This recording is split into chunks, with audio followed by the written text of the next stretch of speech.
வணக்கம். என் பெயர் ஸ்ரீயா. இன்று ராமநவமி. பங்குனி மாதம் நவமி திதியில் புனர்பூச நட்சத்திரத்தில் அயோத்தியில் பிறந்த ராமனின் பிறந்த நாளை ராமநவமியாக கொண்டாடுகிறோம். இந்த நல்ல நாளில் ராமநாமத்தின் சிறப்பை அறிவோமா? வாருங்கள். தசாவதாரத்தில் ராமாவதாரத்திற்கு மட்டும் ஏன் இவ்வளவு சிறப்பு? ராமநாமத்திற்கு அவ்வளவு சிறப்பு. இறைவன் மனிதனாக எப்படி வாழ வேண்டும் என்று 10 அவதாரத்தில் ஒன்றாக ராமாவதாரத்தில் வாழ்ந்து காட்டியதாக சொல்லப்படுகிறது.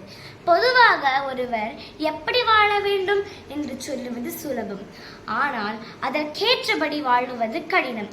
பல இன்னல்கள் வந்த போதிலும் அதை தாண்டி ஒரு அற்புதமான புருஷராக வாழ்ந்து நிரூபித்த ஒரு வரலாறு ராமனின் கதை. நாமத்தை பற்றி சொல்ல வேண்டும் என்றால் ஒரு சொற்பொழிவாகத்தான் பேச வேண்டும்.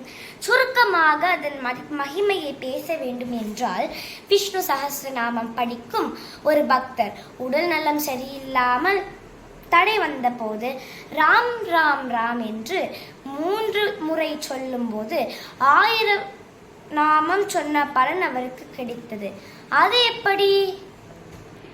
ரா என்ற எழுத்து 2 குறிக்கும், மா என்ற எழுத்து 5 குறிக்கும். 2 × 5 10 ஆகும்.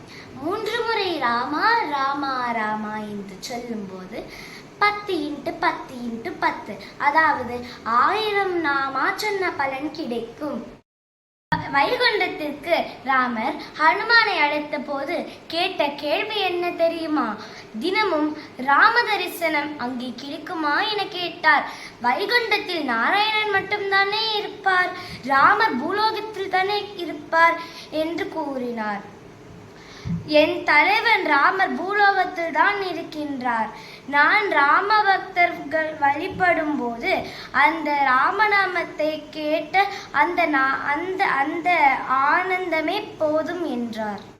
ஸ்ரீராம ஜெயம் என்ற நாமம் இன்றைய நவமி அன்று 108 முறை சொல்லும் போது வெற்றியும் வளமும் உங்கள் குடும்பத்தை வந்து சேரும்.